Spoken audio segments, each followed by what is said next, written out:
बोलो श्री प्राणनाथ प्यारे की जय। बोलो श्री सतगुरु महाराज की जय। प्रणाम जी सुंदर साथ जी। डे 82 यानी के 82वां दिन। जब तक सिंधी होगी लगता है खटरुती बीच में ही हो जाएंगी। जैसे श्री कृष्ण त्रिधा लीला में रास प्रकाश और कलश का काफी सारा भाग कवर हो गया था, इनमें खटरुती और पता नहीं धनी ने क्या क्या प्लान किया हुआ है। आप अंगनाओं को अपनी तरफ खींचें तो ही तो ये आपको जान सकती हैं। ये देखो कहते हैं, ये हमारे सुंदर साथ जी की क्रिएटिविटी देखिए कि कैसे खींचे पिया अपने दिल के मैग्नेट से। यदि आप हम अंगनाओं को अपनी तरफ खींचे तभी तो ये ग्लो आ सकता है आपको जानने का कि वाह पिया, हमने भी जान लिया, हमने भी अपने पिया के दिल के भेदों को जान लिया। कितनी प्रसन्न सुंदर साथ जी। इस माया के खेल में इतनी प्रसन्नता तभी हो सकती है जब हम उनके हृदय के गूढ़ भेदों को जानते चले जाते हैं। और इल्म का विलास जब हमारे अंदर प्रवेश होने लगता है ना, तो उसको कहते हैं कि असल खुशी, अखंड प्रसन्नता, अखंड सुख हमें प्राप्त होने लगे। आइए चलते हैं स्वामी जी के टीका की ओर अति सुंदर शब्दों में। और एक प्रकरण सिर्फ बहुत छोटा सा, पूरी खटरुती मैं नहीं पढ़ रही हूँ क्योंकि मेरा सुंदर साथ बहुत प्यार से घर में पढ़नी शुरू कर दी उन्होंने। बस मोटिव यही है कि जुड़े रहिए वाणी से। केवल 5-5 6-6 चौपाइयां हैं, उनमें जरूर पूरी पढ़िएगा। मैं केवल लास्ट पढ़ रही हूँ। 12 मासनो कलश लास्ट प्रकरण है श्री खटरुती का। राग मलार 12 मासी का कलश। और ये किनका है? प्रतिबिंब की सखियों का ही विरहा है ये सुंदर साथ जी। पूर्वोक्त 6 प्रकरण जो थे वो भी प्रतिबिंब की सखियों के ही थे। उनमें दर्शाए गए तथ्यों का पूरे 6 प्रकरणों का इसमें संक्षिप्तीकरण आ जाएगा। और इसमें भी 5-6 ही चौपाइयां हैं। 12 मासी का कलश यानी कि मुकुट रूप शोभा, ये प्रकरण कहलाता है लास्ट। इस प्रकरण में रूपक अलंकार, ये तो शब्द से ही मुझे प्रेम हो गया सुंदर साथ जी। अब रूपक अलंकार जो ब्रज का दिया गया था, उसके माध्यम से बाल बाई, ध्यान दीजिएगा, बहुत ध्यान दीजिएगा, जिनको पढ़ने का समय नहीं भी मिला हो या अभी पिछले प्रकरणों पे ही हो, वो बाल बाई को उद्धव, बिहारी जी को अक्रूर, यदु राय यानी देवचंद्र जी को नंद कुंवर के नाम से दर्शाया गया। नंद कुंवर कौन? कृष्ण जी। सुंदर साथ का स्थान गोपियों ने लिया, ध्यान दीजिएगा। उद्धव वो हैं जो संदेश लेकर आए थे। बिहारी जी को अक्रूर, यदुराय देवचंद्र जी को अक्रूर एवं यदुराय, श्री देवचंद्र जी को नंद कुंवर के नाम से इनमें दर्शाया गया है। सुंदर साथ का स्थान गोपियों ने लिया, किन्होंने? प्रतिबिंब की सखियों ने। इनके प्रतिनिधि के रूप में इंद्रावती जी अपने मनोभावों को व्यक्त कर रही हैं। वाला मारा खट रुतना 12 मास, मेरे प्राण प्रियतम, एक वर्ष में 6 ऋतुओं के 12 मास होते हैं, 12 महीने होते हैं। हारे तेना अहनिस तृण सेने 60, उनके 360 दिन और रात होते हैं। 365 क्यों नहीं होते? क्योंकि हिंदू उसके हिसाब से 360 दिन होते हैं। इनमें क्योंकि अधिक मास तभी आता है सुंदर साथ जी। इनमें मैंने रो रो कर वाला तारी रोई रोई जोई में वाट, इनमें मैंने रो रो के आपके आने की बाट देखी है। अम ऊपर एवड़ो कोप कीधा श्यामाट, कोप यानी कि मेरे से क्रोध आ गया क्या मेरे ऊपर? आप हमसे इतना क्रोध, नाराजगी क्यों दिखाते हैं? वो श्याम पीऊ पीऊ करी रे पुकारू, मैं तो बार बार श्याम आपको ही पुकार रही हूँ। प्रतिबिंब की गोपी कह रही है सुंदर साथ जी ये। भावार्थ, मेरे प्राण वल्लभ, आपके, ये इंद्रावती जी कह रही हैं सुंदर साथ जी। और ये भावार्थ हमारे पूज्य स्वामी जी ने लिखे हैं। मेरे प्राण वल्लभ, आपके विरह में मैंने ये कभी नहीं सोचा था सुंदर साथ जी, ये स्वामी जी ने दिखाया है प्योरली। ये कभी नहीं सोचा था कि ये प्रतिबिंब की सखियां हैं और प्रतिबिंब की सखियों के माध्यम से इंद्रावती जी विरह कर रही हैं। मेरे प्राण वल्लभ, आपके विरह में मैंने वर्षों का समय रो रो के व्यतीत किया है, जैसे गोपी कह रही है, किंतु अभी तक मुझे आपका वो मधुर दर्शन प्राप्त नहीं हुआ। और ये कब की अवस्था है सुंदर साथ जी, जब इंद्रावती जी को मधुर दर्शन प्राप्त हुए भी नहीं है। ये सिंधी नहीं है कि उनको प्राप्त हो चुके हैं और वो गोपियों की वकालत कर रही हैं खड़े होके, नहीं, यहाँ उनको मधुर दर्शन प्राप्त हुए भी नहीं है। कहाँ, कब की अवस्था है सुंदर साथ जी, ये कब का वर्णन हो रहा है, एक सुंदर साथ जी बताएंगे, ताकि हम खो ना जाएं कि हम कहाँ चल रहे थे। जी, कहाँ की, कब, किस समय की अवस्था का ये वर्णन हो रहा है, जहाँ पे बताया जा रहा है कि आपके मधुर दर्शन अभी मुझे प्राप्त ही नहीं हुए। और एक ही प्रश्न यही पूछा जाएगा, उसके आगे मैं जोड़ूंगी नहीं, इसलिए बिना डरे हाथ खड़े कीजिएगा और मुझे क्षमा कीजिएगा, कई बार मैं समझ नहीं पाती हूँ। सुंदर साथ जी, इतना सा लेश मात्र भय भी आपके अंदर आ गया तो ये सेवा असफल हो जाएगी। प्रणाम जी किरण दीदी, प्रणाम जी। नाम जी। जब धनदेव चंद जी का अंतर ध्यान हो जाता है, उसके पश्चात जब वो विरह करते हैं, उस विरह का 5वें विरह का वर्णन है। जी, बिल्कुल सही दीदी। हाँ जी, प्रणाम जी। अब एक और सुंदर साथ बताएंगे कि कौन से विक्रम संवत की ये बात हो रही, अति सुंदर। किरण दीदी ने हमें बता दिया है कि देवचंद्र जी का देह त्याग हो चुका है, उस समय का ये वर्णन है। तो कौन से विक्रम संवत, कहाँ से कहाँ तक की बात की जा रही है? भावना दीदी, प्रणाम जी। प्रणाम दीदी, प्रणाम सुंदर साथ जी। विक्रम संवत 1712 की बात की जा रही है, जब सदगुरु महाराज का नाम जमन होता है और उस समय इंद्रावती सखी ये विरह करती है। जी, बिल्कुल सही। प्रणाम जी दीदी, प्रणाम जी। 1712 से शुरू हुआ और 1714 तक ये चलता है सुंदर साथ जी। अभी तक उनको मधुर दर्शन प्राप्त हुए भी नहीं है। उस पिया जी के युगल स्वरूप के, वो तो कारागार में अभी प्राप्त होने बाकी हैं। तो ये कह रही हैं आपका मधुर दर्शन मुझे अभी तक प्राप्त नहीं हुआ, जिसकी मुझे आकांक्षा है। आप मेरे प्रति इतने रूखे क्यों हो गए हैं, इतने नाराज से क्यों दिखाई देते हैं, क्यों दर्शन नहीं दे रहे पिया जी? वाला मारा होती रे मोटी तारी आस। कहते हैं मोटी आस मतलब सबसे बड़ी सारी आशा ही आपसे है पिया जी, हमें आपको, मेरे प्रिय कान्हा, मुझे तुम्हारे ऊपर पूर्ण विश्वास, पूरी आस थी। गोपी कह रही हैं, मैं ये जानती थी। सोचिए प्रतिबिंब की गोपियों की स्थिति, सोचिए सुंदर साथ जी, कितना विरह उन्होंने किया वेद ऋचाओं ने। कहती है मैं ये जानती थी कि तुम मुझे निराश नहीं करोगे, जान्यू हमने मुख से नहीं रे निराश।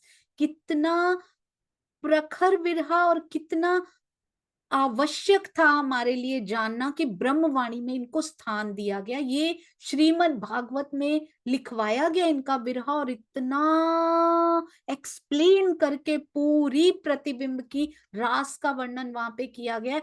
हमारी ब्रह्मवाणी में क्यों स्थान दिया गया, इसको हमारा जानना बहुत जरूरी है, क्योंकि आज हम वेद ऋचाओं की राह पे भी नहीं चल पा रहे हैं सुंदर सा जी। ये तो वेद ऋचाएं हैं, हम तो जीवों जैसा, सस्सी पुन्नो हीर रांझा जैसा भी नहीं कर पा रहे, कि जिनको माया के संबंधी, सगे संबंधी इस लौकिक प्रेम के लिए भी नजर नहीं आते थे। वेद ऋचाओं का ही क्यों वर्णन किया गया? इनका अलौकिक, इनका बेहद का प्रेम है, इनका योग माया का प्रेम है। हम तो योग माया के प्रेम के से भी कंपैरिजन करें, उसमें भी पिछड़ते चले जा रहे हैं सुंदर साथ जी। और कैसे इंद्रावती जी को उनके साथ जोड़ा गया, ये तो स्वामी जी ही कर सकते हैं सुंदर साथ जी। उन्हीं के हृदय में आ सकता है कि ये प्रतिबिंब की सखियों का वर्णन है। बार बार वृजड़ी ब्रिजड़ी क्यों लिखा गया है इसमें? कहते हैं जान्यू अमने मूक से नहीं रे निराश, मैं ये जानती थी तुम मुझे निराश नहीं करोगे। 4 दिन का कह के गए हो तो 4 दिन में आ जरूर जाओगे। और रास बिहारी जी 4 दिन में आ भी गए थे, गोपियों को पता ही नहीं लगा सुंदर साथ जी। और बिल्कुल सेम लीला 3 बार दोहराई गई है। पहले महारास में ये लीला हुई, जब पिया अंतर ध्यान होते हैं, यानी कि श्यामा जी में आवेश उनका प्रवेश कर जाता है, फिर इसको प्रतिबिंब लीला में दोहराया जाता है। रास बिहारी जी का आवेश 4 दिन के पश्चात, 7 दिन गोकुल, 4 दिन मथुरा, मथुरा में है पर उनकी आवेश शक्ति उठ कर आ गई है और राधिका जी में प्रवेश कर गई। दूसरी बार ये लीला हुई, अब शक्तियां बदल चुकी हैं, वेद ऋचाएं और रास बिहारी जी का आवेश प्रतिबिंब यानी सेम टू सेम वैसी लीला दोहराई जा रही है सुंदर साथ जी। और फिर से ये लीला होती है, कब होती है? इंद्रावती जी से ऐसा लगता है देवचंद्र जी तन छोड़ के चले गए मेरे सतगुरु, अभी भी पिया जी का आवेश उनके अंदर, पहले नहीं था क्या उनके अंदर आवेश? बिल्कुल था, पर अव्यक्त रूप में था सुंदर साथ जी। अब उनके अंदर आवेश की लीला होनी शुरू होनी है, उनके अंदर प्रवेश कर चुके हैं, पर इंद्रावती सखी को खुद नहीं पता कि मेरे अंदर कौन प्रवेश कर चुका है। बिल्कुल जैसे गोपियां विरह कर रही हैं, उनको पता ही नहीं कि सामने श्यामा जी, सामने राधिका में हमारे पास रास बिहारी हैं, इसी प्रकार इंद्रावती जी को भी नहीं पता कि मेरे ही धाम हृदय में प्रवेश कर चुका है मेरा प्रियतम, और वो भी वैसी ही विरहा की पराकाष्ठा पर पहुंच रही हैं। ते तो तमे मोकल्यो तमारो खवास, कहते हैं किंतु तुमने तो अपने खास, खवास मतलब खवास दूत को अपने भेज दिया मेरे पास, विशेष दूत के रूप में उद्धव को हमारे पास भेज दिया। कौन उद्धव? इंद्रावती जी के पास कौन सा उद्धव आ गया? बालबाई जी को भेज दिया। अति सुंदर सुंदर साथ जी। जिस उद्धव को कहते हमारे पास तुमने भेजा, उसने क्या किया? ये गोपी कह रही है अभी, उसने तो व्रज में आकर अपने वचनों की सड़ंसी से हमारे शरीर का मांस नोच लिया। क्योंकि उद्धव क्या कहता है? छोड़ो, प्रेम की क्या बोल रही हो तुम, क्या प्रेम प्रेम तुम कर रही हो? कृष्ण जी को छोड़ो, चले गए वो निराकार निर्गुण सर्वव्यापक परमात्मा का ध्यान करो। उद्धव जी ने ये कहा आके, कहते इन वचनों ने हमें जला के राख कर दिया, हमारे शरीर का मांस नोच लिया। केवल एक वचन नहीं सुन सकती सुंदर साथ जी प्रतिबिंब की सखियां, कि छोड़ दो कृष्ण को, इस परमात्मा का ध्यान करो। हम कितने आराम से अपने प्रियतम को छोड़कर पूजने चले जाते हैं, प्रियतम को बिना छोड़े भी। ऊपर से हमें ऐसे लगता है हमने नहीं छोड़ा, पर वो छूट चुका होता है सुंदर साथ जी उस समय। ऊपर से तारतम लगता है हमारे पास ही तो है, कहाँ छूटे हैं, पर वो अंदर से छूट चुके होते हैं। जब हम इधर उधर जाते हैं अपनी माया की मुश्किलें लेकर, कभी कहीं से धागे बंधवा के आते हैं, कभी कहीं पे कोई पूजा करके आते हैं, कभी कोई टोना टोटका करके आते हैं कि हमारी मुश्किल दूर हो जाए, तो मानिए या ना मानिए, अंदर से वो छूट चुका होता है सुंदर साथ जी, और हमें पता भी नहीं लगता। इंद्रावती के अंदर खुद प्रवेश कर गए, उनको पता ही नहीं। और कब वो छूट जाता है, खोवे जोश बंदगी खोवे, ये भी इतना ही सूक्ष्म होता है कि पता भी नहीं लगता कि वो उठ के चला गया। कोई गलती ऐसी नहीं करनी सुंदर साथ जी, कभी पिया के अलावा सोचना भी नहीं, चाहे माया कितनी भी भारी हो जाए। एक एक पल का ताना बाना मेरे प्रियतम तू बुन रहा है। उद्धव जी ने गोपियों से कहा था सर्वव्यापक परमात्मा का ध्यान करो। अब इंद्रावती जी क्या कहती हैं?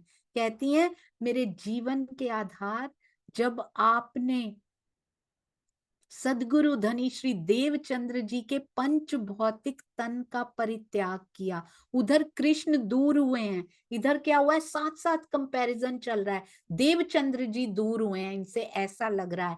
तो बालबाई जी यानी उद्धव ने क्या मेरे पास भेजा? आपने उद्धव को, उधर कृष्ण जी ने उद्धव को भेजा, इधर देवचंद्र जी ने बालबाई जी को भेजा। ये प्रचारित करना प्रारंभ कर दिया उन्होंने कि गुरु पुत्र होने से बिहारी जी ही गुरु गादी के अधिकारी होने चाहिए। ये तो तन के परित्याग की बात है। बालबाई जी को भेजा भी था उन्होंने सुंदर साथ जी, कुछ नहीं बता के आई थी वो पहली बार उनके। और यहाँ पे कह रहे हैं, यहाँ उद्धव का काम ये क्यों कर रही हैं? कहते उन्होंने ही फैलाया था कि गुरु पुत्र होने से बिहारी जी ही गुरु गादी के अधिकारी होने चाहिए। उनकी ये बात सबके लिए बहुत कष्टकारी थी, क्योंकि इस विचारधारा से तो आत्मा के अक्षरातीत से अनादि और अखंड संबंध होने की बात ही नगण्य हो जाती है। यदि वो गुरु पुत्र होने से ही क्या उनके अंदर अक्षरातीत की लीला शुरू हो जाएगी, तो फिर हमारा अखंड संबंध है किसके साथ? क्या तनों के साथ है? क्या जो गादी पर बैठे हैं उनके साथ है? या जिनमें अक्षरातीत लीला कर रहा है, जहां से वाणी की गुंजायमान हो रही है, उसके साथ है? ये बता रहे हैं इसमें। और यही बात सामने आती है, जो गादी पर विराजमान होता है वही अक्षरातीत का स्वरूप होता है। देखो अपनी पूरी बातें इंद्रावती जी भी कह रही हैं, और बालबाई जी उद्धव बन के आई भी थी, कुछ नहीं बताया उन्होंने भी यही, उन्होंने एक बार नहीं बोला सतगुरु तुम्हें याद कर रहे हैं, मिहिर जल्दी आ जाओ, एक बार भी नहीं बोला था। रे वाला पहली बार जब बालबाई जी गई थी, रे वाला कितना सुंदर संबोधन करती हैं गोपियां, प्रतिबिंब की सखियां। रे वाला भलू थयूं रे भ्रातड़ी भागी, कन्हैया अच्छा ही हुआ। कैसी शिकायतें भी कर रही हैं। जब इस स्थिति में होते हैं ना सुंदर साथ जी, क्या क्या दिल में आता है कि प्रियतम मुझसे दूर कैसे है, कैसे उसको मना लिया जाए। कभी प्रेम से, कभी प्यार से, कभी मनुहार से, और कभी शिकायत भरे लहजे में कैसे बात की जाए। प्रतिबिंब की सखियां सिखा रही हैं हमें पिया से बात कैसे करनी है। हम अपने प्रियतम रास बिहारी से ऐसे बात कर सकते हैं। तुम तो किसकी ब्रह्मांगनाएं हो, प्रबोध रही हैं सुंदर साथ जी हमें।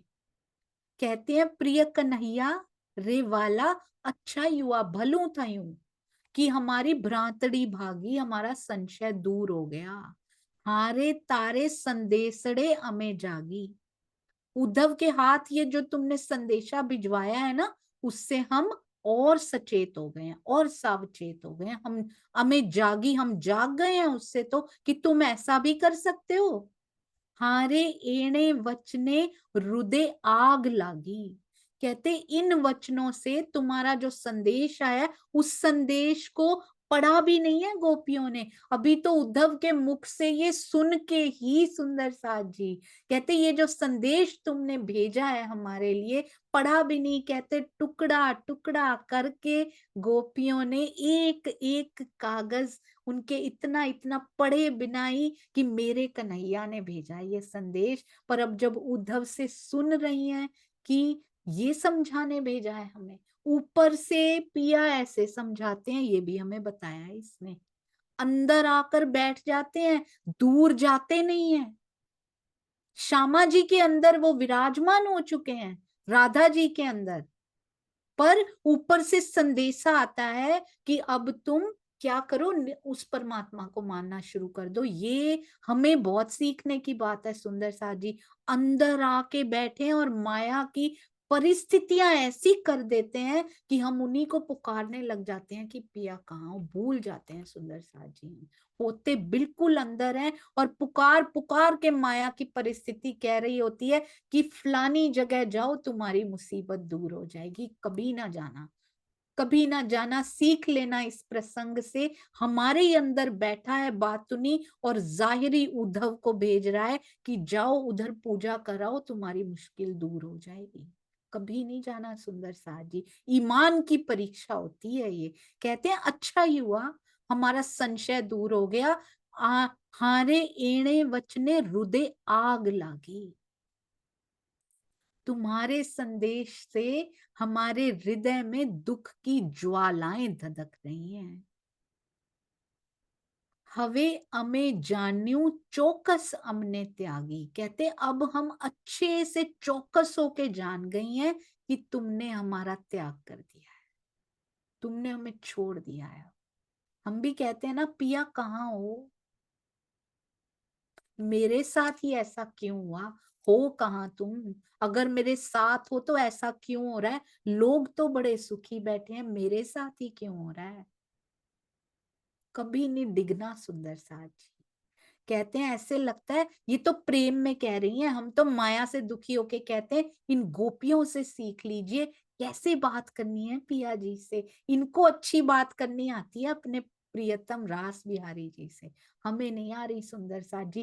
कितने शर्म की बात है, ये वेदों ने कभी प्रेम देखा ही नहीं, ये ज्ञान के ही स्वरूप रहे हैं शुरू से। इन्होंने तो पहली बार प्रेम की इच्छा की है और हम प्रेम में पगी हुई हैं। हम प्रेम में भी नहीं रहती थी और हमें याद नहीं आ रहा कि हम क्या स्वरूपा हैं, प्रेम की स्वरूपा हैं, प्रेम के स्वरूप की अंग स्वरूपा हैं हम। हमें याद नहीं आ रहा कि हमें बात क्या करनी है धनी से। हम कहते चितवन नहीं लगती, क्या बात करूं, कॉन्वर्सेशन स्टार्ट तो कीजिए। अब तो इंद्रावती भी सिखा रही हैं सिंधी में कि कैसे बात करो, अब तो प्रतिबिंब की सखियां सिखा रही हैं ऐसी ऐसी बातें करो, उनसे रीझ जाएंगे। हमसे कुछ प्रेरणा ले लो, प्रेरणा देती हुई ये सखियां कहते हैं अब हमें पता लग गया तुमने हमें त्याग दिया है और अन्य मथुरावासी नारियों के प्रति लगता है आकर्षित हो गए हो, इसलिए हम अच्छी नहीं लग रही तुम्हें। हम मथुरा चले गए हो ना, वहां अच्छी मिल गई होंगी हमसे भी। वो श्याम प्यू प्यू करी रे पुकार। गोपियां उद्धव के द्वारा लाए हुए पत्र को पढ़ नहीं सकी थी क्योंकि उन्होंने अत्यधिक भावुकता में उस पत्र को टुकड़े टुकड़े करके इस आशय से बांट लिया कि ये मेरा भाग है, पत्र में भी कृष्ण दिखता है। यही गोपियां कहती हैं मेरे रोम रोम में उद्धव कृष्ण है, तुम किसका संदेश लेके आए हो, मेरे तो रोम रोम में बसता है। मुझे संदेश लेने की जरूरत नहीं है, जरूर तुम्हें कुछ सिखाना होगा इस संदेश के माध्यम से कि प्रेम होता क्या है, हमसे सीखो। ये वो गोपियां हैं सुंदर साथ जी। इसमें लिखी हुई बातों से उनको कोई सरोकार ही नहीं था, क्या लिख के भेज दिया, मेरे कृष्ण ने भेजा है बस। वाह राजी, उनकी इस नादानी, दुनिया को क्या पागलपन लगेगा, दुनिया को नादानी लगेगी, बोलेंगे बावरी हो गई हैं क्या, पढ़ा भी नहीं उसके टुकड़े टुकड़े करके रख रही हैं। दुनिया को ऐसे ही लगेगा सुंदर सा जी जो उसके प्रेम में भीग जाएगा। उनकी इस नादानी भरी भावुकता को देखकर जब उद्धव ने निराकार परमात्मा की प्राप्ति के लिए योग साधना का उपदेश दिया तो बिफर पड़ी और उलाहना के भावों में अपने व्यंगात्मक शब्दों से कहने लगी, लगता है श्री कृष्ण हमें छोड़कर मथुरा वासिनी रूपसियों के प्रेम में आसक्त हो गए हैं, तभी उद्धव से इस प्रकार की उल्टी बातों का संदेश उन्होंने पहुंचाया है हमें।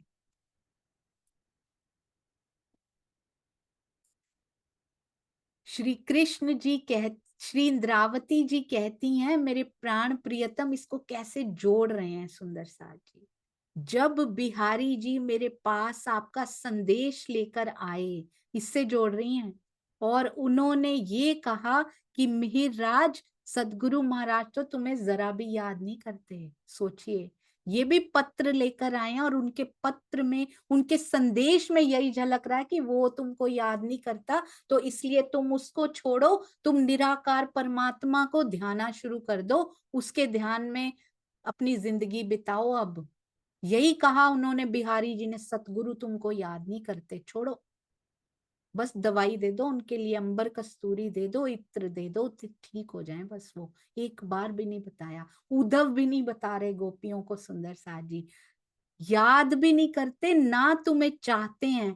तो कुछ समय के लिए इंद्रावती कहती है मैं भी अचंभित हो गई कि मेरा कृष्ण मुझे याद क्यों नहीं करता, मेरा प्राण वल्लभ मेरे लिए संदेशा भिजवाया और ये भी नहीं कहा इतने सालों की जुदाईगी है सुंदर साथ जी, पहले अरब के वर्ष और उसके बाद फिर 4 साल और होने वाले हैं, कितनी 9 साल की जुदाईगी में मेरा प्रियतम संदेश भी भेज रहा है, मेरे अक्षरातीत मेरे सतगुरु संदेश भी भेज रहे हैं, तो क्या दवाई मंगवा रहे हैं अपने लिए। एक बार भी नहीं कहा कि मिहिरराज तुम्हारी याद आ रही है। ऐसा क्या सचमुच हो सकता है? क्या मेरे आराध्य, मेरे सर्वस्व मुझे छोड़ सकते हैं? क्या सदगुरु महाराज आत्मिक संबंध के ऊपर लौकिक संबंध को वरीयता दे सकते हैं? कौन सा लौकिक संबंध सुंदर साथ जी? बाल बाई का। बाल बाई ने क्या कहा था? मैं तो अपनी जान ले लूंगी, मैं अपने प्राण ले लूंगी यदि आपने इनका प्रणाम स्वीकार किया। तो क्या मेरे साथ जो उनका आत्मिक संबंध है वो कोई मायने नहीं रखता? यही कृष्ण के लिए गोपियां कह रही हैं कि हमने, हमारे साथ जो तुम्हारा संबंध था, क्या अब वो खत्म हो गया? क्या तुम्हें और मिल गई वहां पे?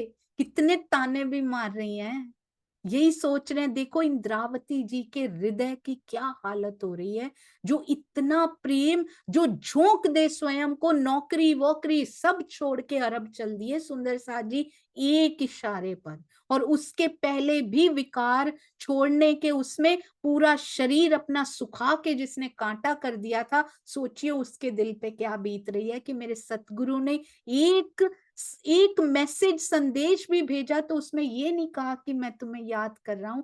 ये कसूर किसका है? सतगुरु का नहीं, वो तो कह रहे हैं। जो संदेश लेकर जा रहा है वो ऐसा बता रहा है। मैं तो अब तक यही मानती रही कि मेरा और आपका अनादिकाल से अटूट संबंध है और अनंत काल तक रहेगा। तो क्या ये मेरी गलती थी? बहुत सुंदर सुंदर साथी, बहुत कुछ सिखाती हुई, चाहे खटरुत्ती पकड़िए, चाहे चरणों के नख पकड़िए, चाहे हस्त कमल के नख पकड़िए, चाहे हृदय कमल को ले लीजिए, चाहे परिक्रमा हो, सिंधी हो, खटरुत्ती हो, सागर सिंगार, किरंतन रास प्रकाश, कलश मारिफत, सुंदर साथ जी कुछ भी, कयामत नामा, खुलासा खिलवत, कुछ भी ले लीजिए, मिठास ही मिठास मिलेगी। और जब रास को खटरुती में पा लिया जाता है और खटरुती को प्रकाश में पा लिया जाता है, तो इतना अंदर सिर्फ जान के इतने हिलोरे आनंद के आने लगते हैं। सोचिए जिस धाम हृदय से ये वाणी उतरी होगी, जिन्होंने टीका किया होगा, जिन्होंने भावार्थ किए होंगे, उनके हृदय में कितने सागर लहराते होंगे। आई आई फील अमेजिंग। जब ये टीका पढ़ती हूँ तो लगता है जैसे जो उसके दिल में आया होगा, जो महामती जी के हृदय में आया होगा, और फिर जो मेरे सतगुरु के दिल में आया होगा, उसकी भी कुछ सुगंधी अगर मिल जाती है ना सुंदर साथ जी, तो इतना आनंद आता है। जो कि रीडिंग बिटवीन द लाइंस होता है ना, वो सुगंधी उसमें से आती है, वो बैठा होता है उसके अंदर। उस समय ऐसा लगता है कि वो अंग संग होके एक एक मात्रा, एक एक बिंदु पे हाथ रख रख के उसको समझा रहा है, उसको चेतन कर रहा है। ऐसे प्यारे महामती जी, सरकार श्री स्वामी जी, आपके चरणों में कोटि कोटि प्रणाम। आपका ऋण कभी नहीं चुकाया जा सकता। प्रणाम जी। और ये जीव सुंदर साथ जी इतना कर नहीं पाता जितना सतगुरु देना चाह रहे हैं ना, उतना अभी भी नहीं ले पा रहा है। वो भर भर के देना चाह रहे हैं, ये जीव अभी उस लायक हुआ नहीं है सुंदर साथ जी। आपके चरणों में कोटान कोट प्रणाम जी। बोलो श्री प्राणनाथ प्यारे की जय। बोलो श्री सतगुरु महाराज की जय। प्रणाम जी, प्रणाम जी।